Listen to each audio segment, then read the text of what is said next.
All right, let's do a quick sound test. This was a non-elimination leg. This was a non-elimination leg. Yep.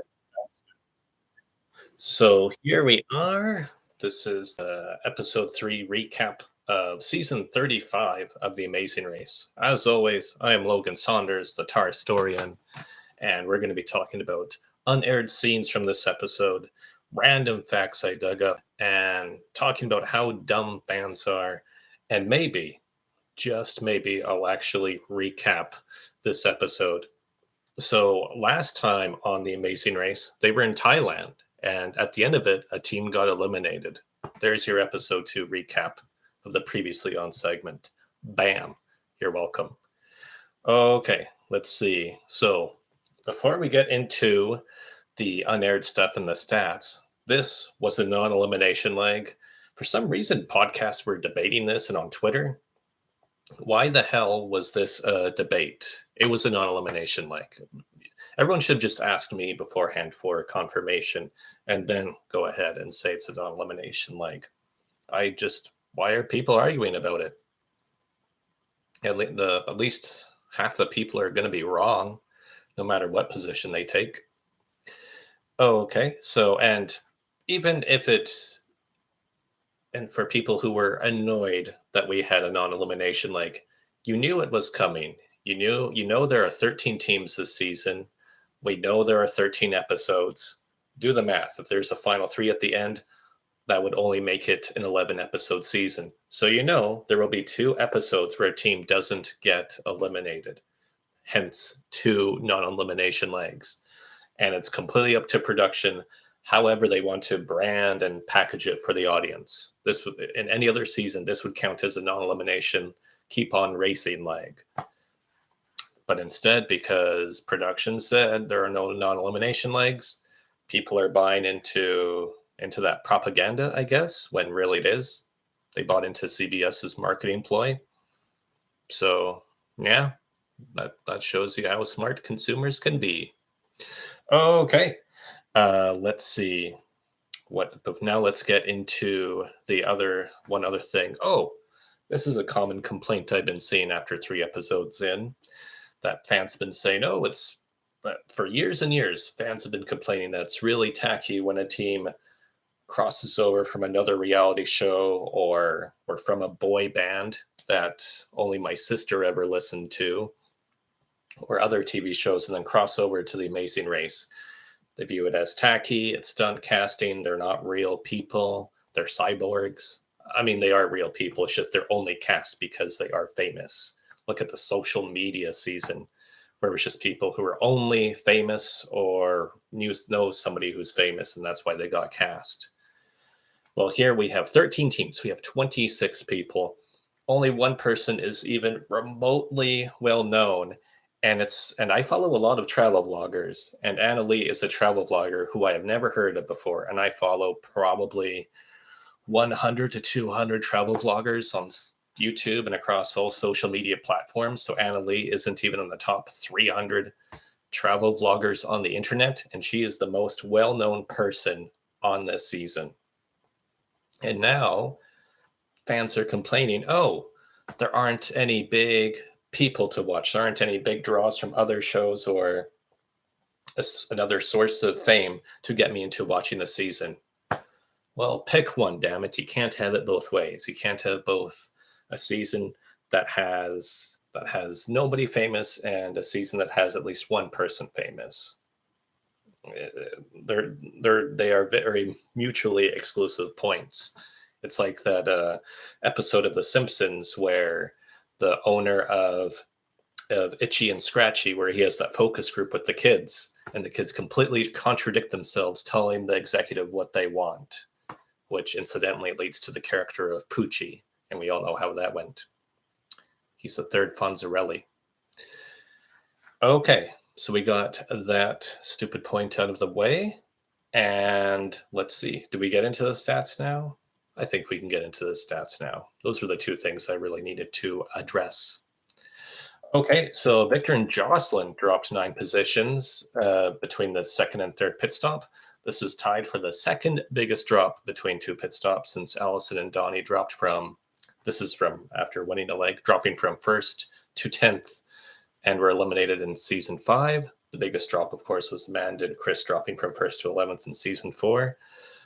Victor and Jocelyn's drop from 1st to 10th is tied with Allison and Donnie and the Volta Mussolinis from Amazing Race Canada 3. So you're in good company. You're in good company, Victor and Jocelyn. Victor and Jocelyn, I believe, they have the biggest drop of any team worldwide after winning consecutive legs. So first, 10th nobody's gone to that extreme before after winning consecutive legs. The previous US record was Robin Amber, Dave and Connor, and Seven Justin, who all went first, 8th in their respective seasons. Granted, Seven Justin and Dave and Connor both played twice, so they both did it in their original seasons. Seven Justin, of course, did it during the blunder with the Zev not having his passport, and Dave and Connor finished 8th when they withdrew from the race at the start of the Vietnam. Coincidentally, that was also a Vietnam leg. And Seven Justin, that blunder happened in nearby Cambodia. That occurred to me just right now. If only I had prepared that stat earlier. Okay.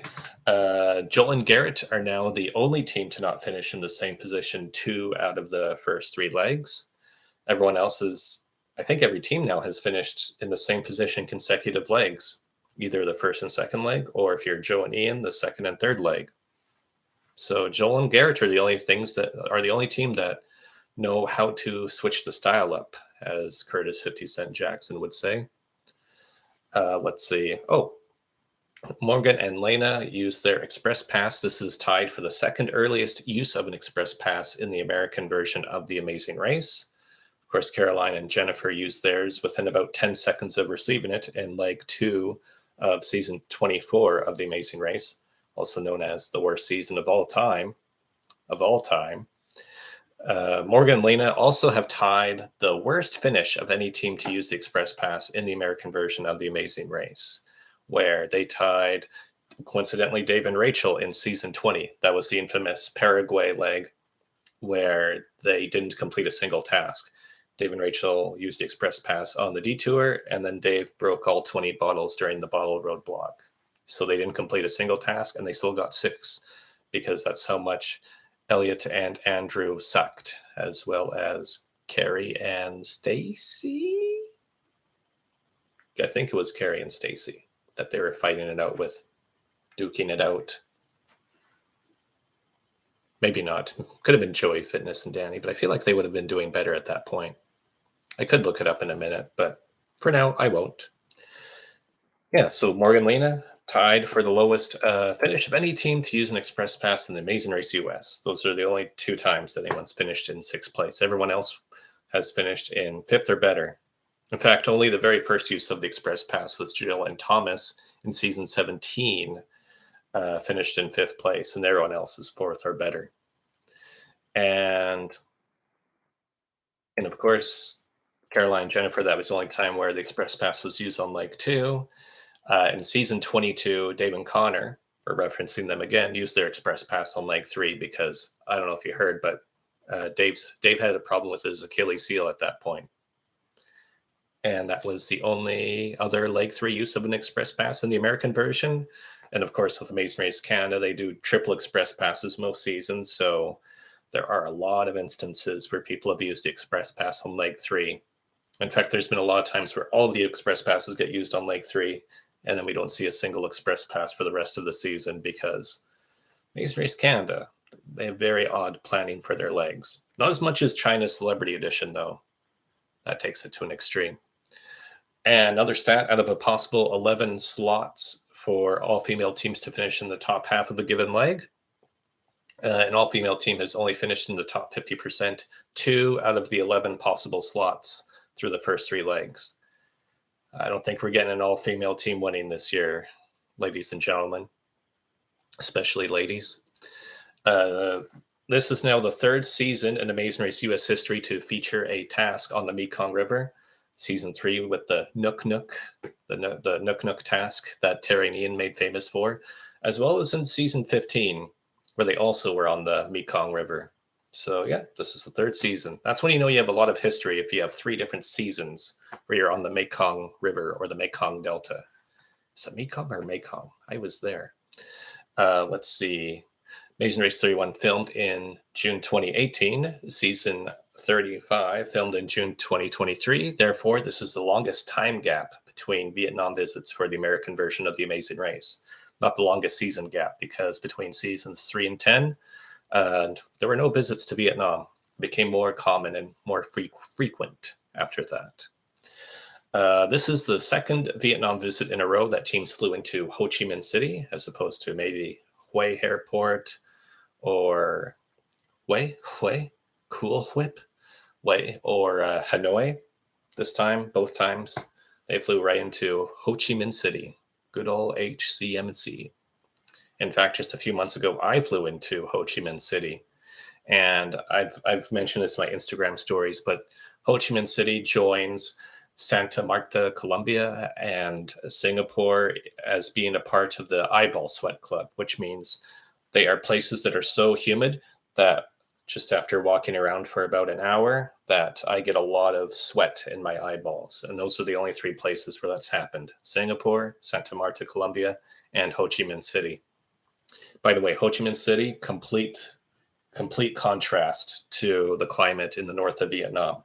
Hanoi, just a few days before, I was in my hoodie with long sleeves and long pants, walking around in daytime at around noon and still feeling a bit chilly. And a few days later, I'm in Ho Chi Minh City, and that was a solid 25 degrees Celsius jump, plus the humidity. There's nothing that can prepare you for that. I mean, look at Steve. I'm surprised Steve won this leg, because by the end of the day, his face looked like a freaking tomato. And this is after we have a team like Elizabeth and Ileana do exit interviews after being eliminated in Thailand. Boy, oh boy, was that a run-on sentence. Elizabeth and Ileana were doing exit interviews saying that they never experienced heat like in Bangkok, even though they're from Florida. So I've been to Bangkok and to Vietnam as well, especially Ho Chi Minh City. And yeah, the heat in Ho Chi Minh City is way worse than Bangkok. So just imagine if Elizabeth and Ileana had to hang around in Ho Chi Minh City after already talking about how ruthless Bangkok was to them. But seriously, how did Steve not faint? I'm surprised by that. Let's see. Oh, so we went to, what was it? Kanto? Isn't that where the first generation of Pokemon is? Not even the Amazing Race Vietnam, which had 6 seasons, and all 6 seasons, almost every single episode was filmed within Vietnamese borders, except for a couple rounds in Laos or North Korea. They had the one North Korea episode, believe it or not, or China. But Amazing Race Vietnam, they never traveled to that city. In fact, they only had a couple teams cast from that city on Amazing Race Vietnam, and they did 6 seasons. 6 seasons. And unfortunately, Ashley, I am so sorry to have to prove you wrong on this stat. Todd and Ashley said in their episode 3 recap that legs that tend to not have a roadblock end up being part of a mega leg or a 2-part episode. And she says that's how you can tell that it's not counted as 2 separate legs over the years. Unfortunately, I went through every US season, and there's not a single season, I believe, where not having a roadblock in the first half is indicative of it being a keep on racing leg or a 2-part episode or a double length leg or a mega leg. So I went through every single one. Season 2, leg 1, season 3, legs 1 and 10, season 4, leg 1, season 5, leg 1, season 5, leg 8, season 6, leg 1, season 7, leg 1, season 8, leg 1, legs 1 and 4, season 9, leg 1, season 10, leg 7, season 11, legs 1 and 13, season 13, leg 1, season 14, leg 7, season 16, leg 5, season 18, leg 2, season 20, leg 7, season 25, legs 2, 3, and 10, season 26, legs 1 and 3, season 27, leg 1, season 29, legs 1 and 12, season 30, legs 7, 8, 9, season 31 leg 10, season 32 legs 3 and 11, season 33 legs 1 and 11, and now season 35 leg 3. So those are 36 legs without a roadblock. None of them were part of a 2-part episode. So sorry, Ashley, you lose against the TARstorian. This is also the 4th non-elimination leg in Vietnam in the American version. Season 3, leg 12, season 29, leg 9, season 31, leg 3, and now season 35, leg 3. Nobody's been eliminated, and seasons 10, 15, and 22 did not have a non-elimination leg in Vietnam, so that means the majority of the seasons that visit Vietnam, 4 out of 7 seasons, end up with a non-elimination leg. And this is the 5th season out of 35 seasons in Amazing Race US to have a non-elimination leg with 11 teams left. Liam and Jeremy join Marie and Tiffany, Jet and Cord in Unfinished Business, Bill and Kathy, and Scott and Blair as being saved by an 11-team non-elimination leg. The furthest any of these teams made it was 5th place. So Liam and Jeremy, things are not looking good for them, but thankfully the worst finish out of any of those teams was 7th place, thanks to Scott and Blair. Okay, let's go through some of the unaired material.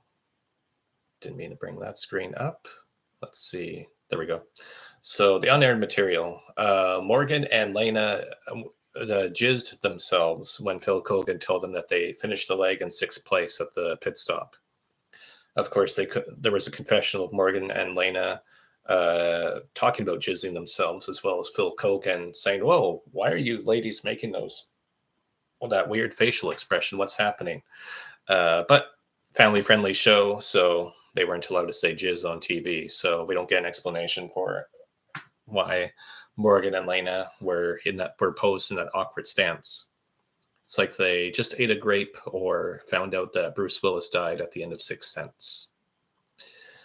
Joel's official job in France, when he said, "Oh, I was Pierre when I was living in France," is that he was making crepes. So he was referred to as a crepist. However, that's a word that you can't really air on TV either.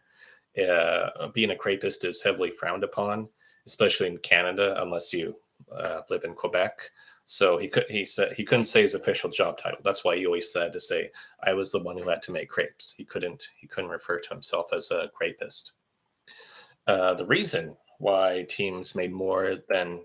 lot of teams are making more than 12 pieces of rice paper at the detour is because it was their only source of food during this leg of the race. So they made 14 or 15, ate a couple of them, and if one of them was rejected by the judge, no biggie smalls, they can just make another one. They really needed those calories to keep going through the day into leg 4.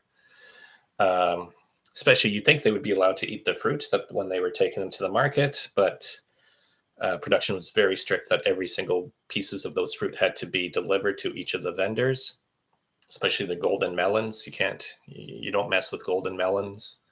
So that's why they were desperate for the rice paper.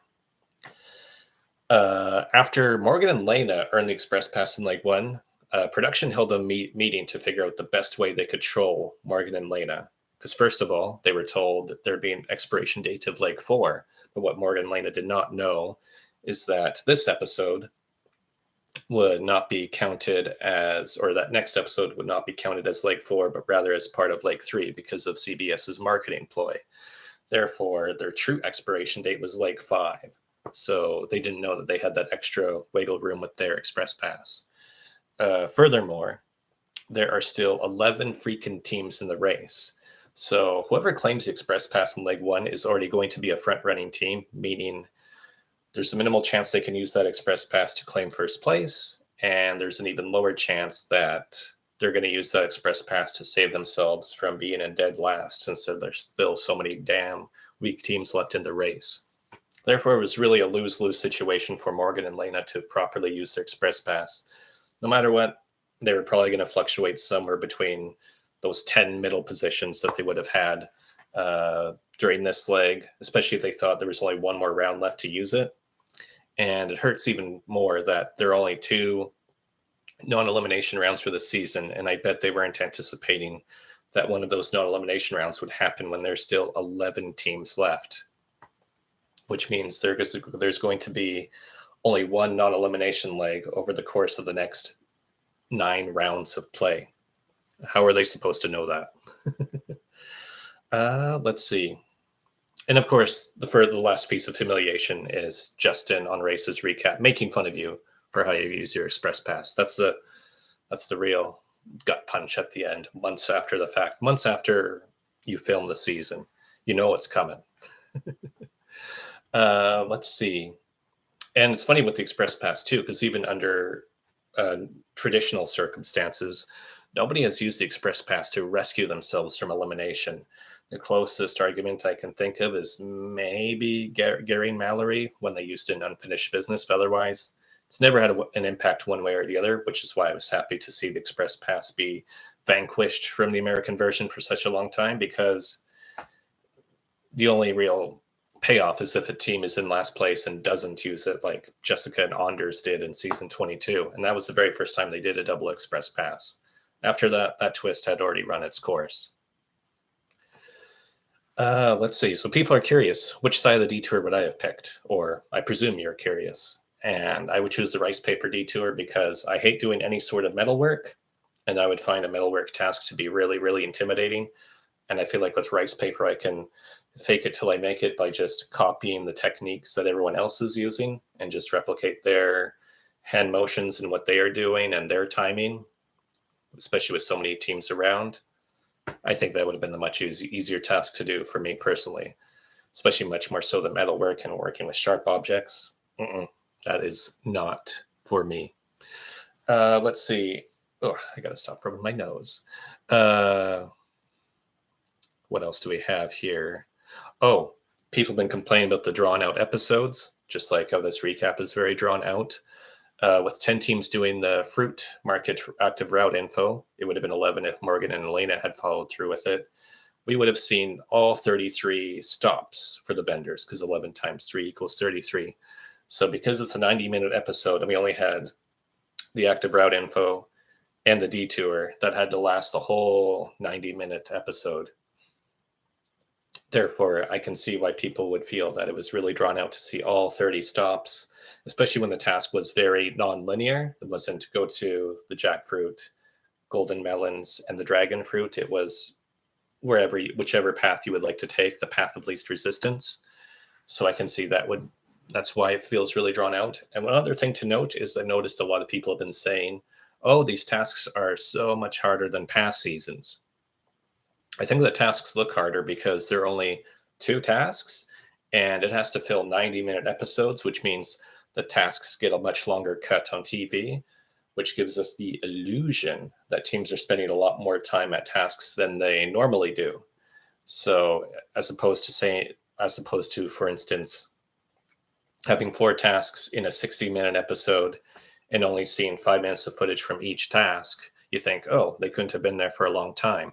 But that's just because that's all we're seeing from that task as a member of the audience. We're not physically there for each individual task. However, if we have to sit through 2 tasks for 90 minutes, those 2 tasks are going to feel like it's 40 minutes or so per task that we're watching on TV, and it's going to feel so much longer. And you have to think, oh, it must be more difficult than if we're seeing so much more footage. Okay, let's see. So that's what I wanted to get out of the way. I guess we can very, very briefly recap the episode. I wrote down departure times. I'm not going to go through that shit. Phil Kogan, I always fact check Phil Kogan. He said there are 100 million people in Vietnam. That's pretty much true. And over 50% are under the age of 25. Again, that seemed to be verified. I looked it up before.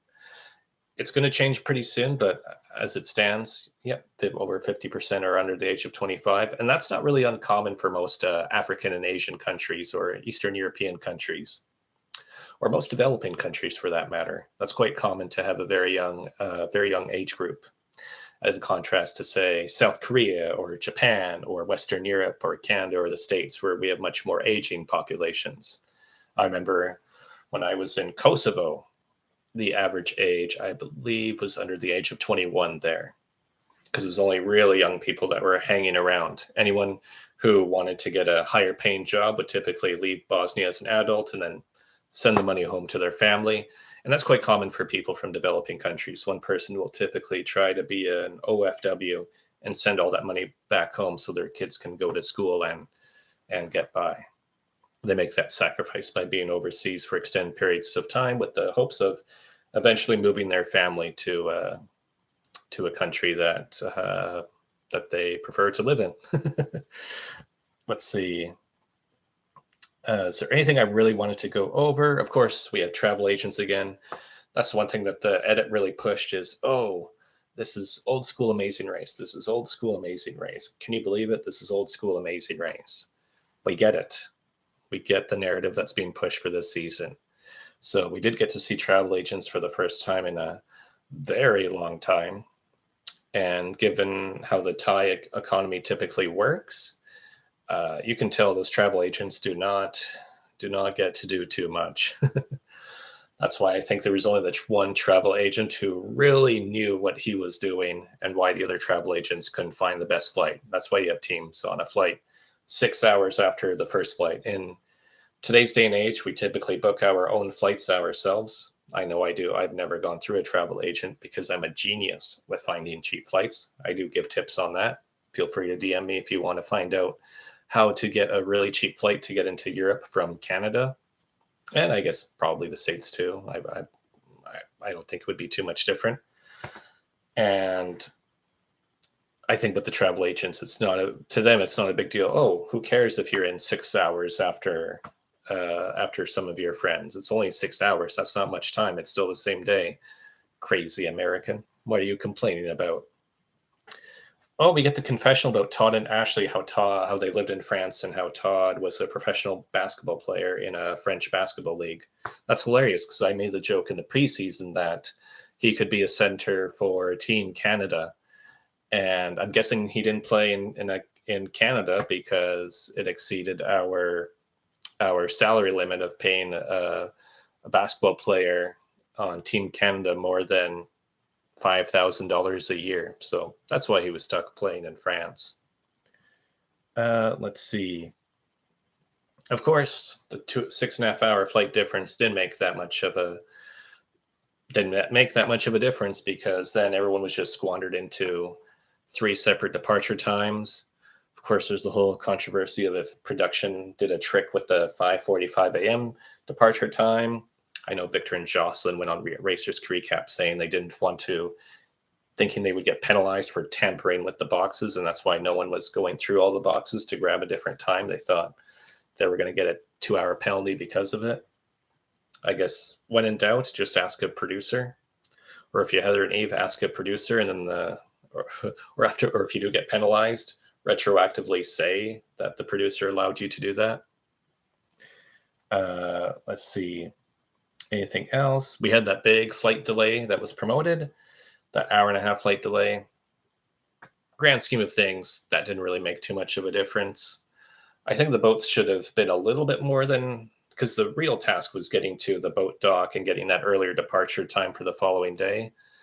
15 minutes between and only having 3 departure times total didn't seem like that worth that much of a scramble to get there.